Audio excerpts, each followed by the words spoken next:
चलिए देखते हैं नेक्स्ट क्वेश्चन। क्वेश्चन नंबर 16 क्या कह रहा है?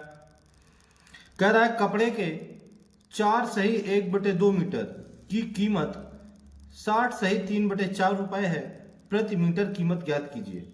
यानी कि हमको दिया हुआ है 4 दूनी 8, 8 1 9, यानी कि ये 9/2 मीटर। 4 दूनी 8 1 9, यानी कि 9/2 मीटर की कीमत कितनी दी हुई है? 9/2 मीटर की कीमत दी हुई है 6 चौको 24, यानी कि 240, 3 243/4 रुपए। हमसे पूछ रहा है प्रति मीटर कीमत ज्ञात कीजिए। इसलिए 1 मीटर कपड़े की कीमत, इसलिए 1 मीटर कपड़े की कीमत क्या निकल के आ जाएगी? 1 मीटर कपड़े की कीमत निकल के आ जाएगी 243/4 डिवाइड बाई 9/2। बस हम इसको सॉल्व कर लेंगे और आंसर ले लेंगे। तो ये आ जाएगा 243/4 गुणे 2 ऊपर चला जाएगा, 9 आ जाएगा नीचे। ठीक है, चलिए काट दीजिए। 9 1 9, इसको काटिए। 9 दूनी 18, 6 बच जाएगा, 9 7 63, यानी कि ये 27 आ गया। 2 से इसको काट दीजिए। 2 1 2, 2 दूनी 4, यानी कि ये निकल के आ जाएगा 13 सही 1/2। 2 13 दूनी 26, 1 बच जाएगा 13 सही 1/2। यही हमारा निकल के आ जाएगा, जो कि हमारा आंसर हो जाएगा। कौन सा ऑप्शन दे रहा है दोस्तों? ऑप्शन नंबर बी हमारा करेक्ट हो जाएगा। चलिए दोस्तों अब देखते हैं नेक्स्ट क्वेश्चन। क्वेश्चन नंबर 17 क्या कह रहा है? क्वेश्चन नंबर 17 कह रहा है दो क्रमागत विषम संख्याओं का गुणनफल 399 है, उनमें से सबसे छोटी संख्या ज्ञात कीजिए। दो क्रमागत विषम संख्याओं, उनका गुणनफल दिया हुआ 399, उनमें से सबसे छोटी संख्या पूछ रहा है हमसे। हमें ऑप्शन दिया हुआ है 17, 19, 21, 23, यानी कि ये छोटी संख्याएं दी हुई हैं। अगर 17 छोटी संख्या है तो उसके बाद क्रमागत विषम संख्या होगी 19, यानी कि इनका दोनों को मल्टीप्लाई 399 होगा। अगर 19 छोटी संख्या है तो इसके बाद इसकी क्रमागत संख्या होगी 21, यानी कि 19 और 21 दोनों को मल्टीप्लाई 399 होगा। अगर 21 सबसे छोटी संख्या है तो इसकी क्रमागत विषम संख्या होगी 23, यानी कि 21 और 23 को मल्टीप्लाई 399 होगा। अगर 23 छोटी संख्या है तो इसकी क्रमागत विषम संख्या होगी 25, यानी कि 25 और 23 को मल्टीप्लाई 399 होगा। चलिए हम यूनिट डिजिट देख लेते हैं। हमें 9 लेके आना है, तो 9 से 1 63, यानी कि 9 7 63, ये कि यहाँ तो 3 आएगा, ये तो ऑप्शन गलत हो गया। 1 9, 9 1 9, ये तो हमें आ रहा है। अब ये 3 1 3, ये भी नहीं आएगा। 5 3 15, ये भी नहीं आएगा। तो हमारा सबसे छोटी संख्या क्या हो जाएगी दोस्तों? हमारी छोटी संख्या हो जाएगी 19, यानी कि क्रमागत विषम संख्या क्या क्या हो जाएंगी? क्रमागत विषम संख्या हो जाएंगी 19 का 21, दोनों को मल्टीप्लाई कराएंगे तो 399 निकल के आ जाएगा। यही हमारा आंसर हो जाएगा, आंसर नंबर बी। ठीक है दोस्तों, जो कि हमारा करेक्ट ऑप्शन हो जाएगा। दोस्तों चलिए दोस्तों हम देख रहे हैं नेक्स्ट क्वेश्चन। क्वेश्चन नंबर 18 क्या कह रहा है? कह रहा है एक व्यापारी अपने सामान को क्रय मूल्य से 20% अधिक अंकित करता है। कितना? क्रय मूल्य से 20% अधिक अंकित करता है। यदि वह 5% की छूट देता है तो उसका अंतिम लाभ प्रतिशत कितना है?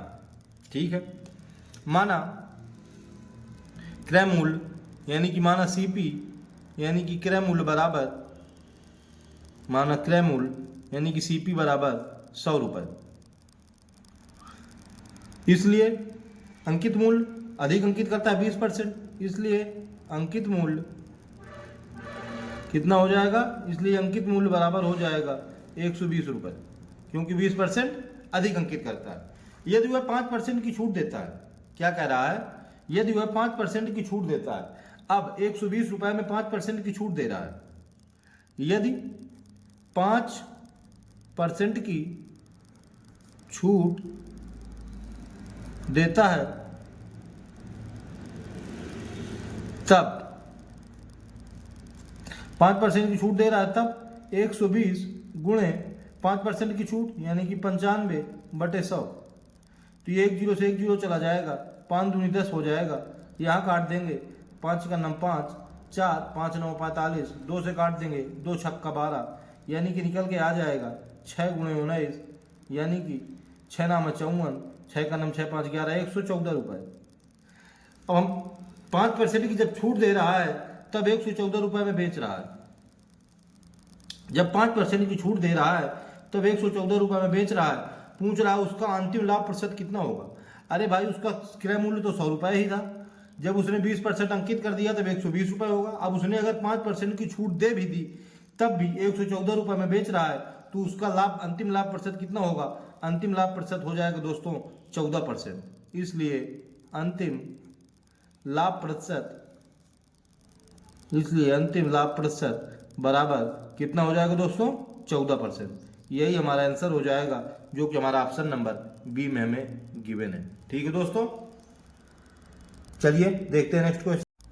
चलिए दोस्तों अब देखते हैं question number next 19 number question क्या कह रहा है।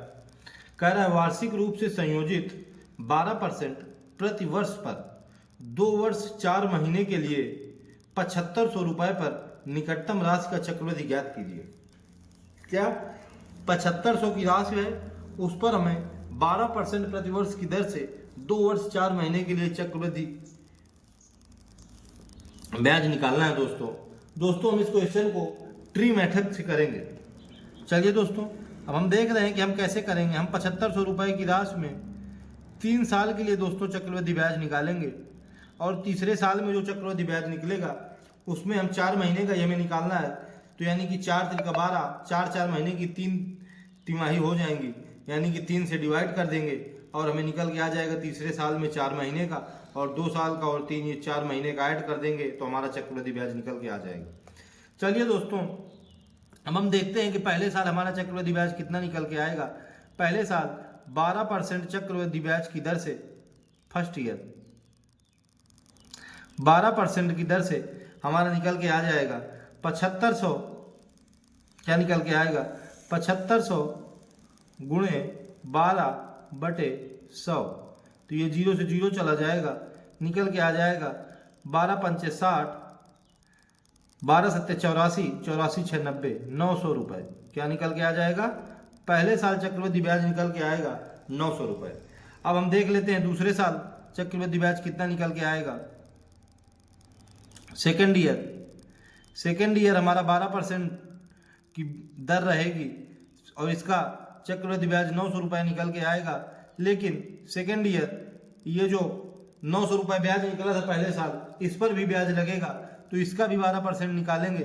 तो इसका जब 12% निकालेंगे तो इसका 12% निकालेंगे तो क्या निकल के आएगा, इसका भी 12% निकालेंगे तो इसका निकल के आएगा 12 नहीं है 108, यानी कि 108 रुपये।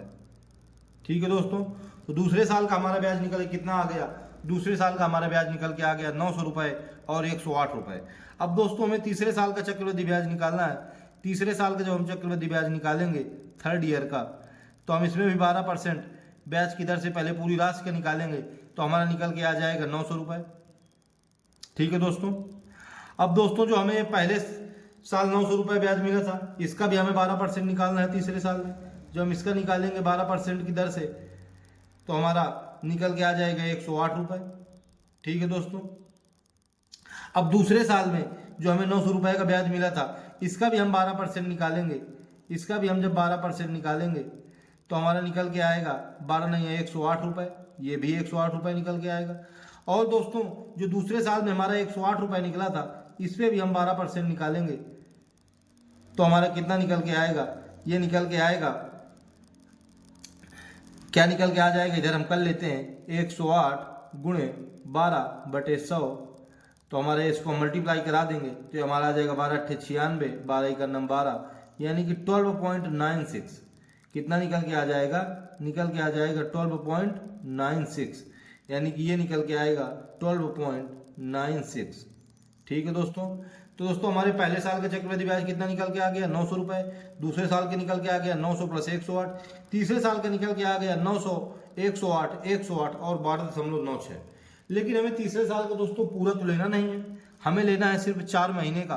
तो जो हमारे तीसरे साल के निकल के आया है, इसमें हमें 3 से डिवाइड कर देना है, क्योंकि 4 महीने के एक साल में 3 तिमाही होती हैं। तो दोस्तों ठीक है, हम 4 महीने का निकाल ले रहे हैं। 4 महीने का ब्याज, 4 महीने का ब्याज क्या निकल के आ जाएगा, 4 महीने का ब्याज निकल के आएगा।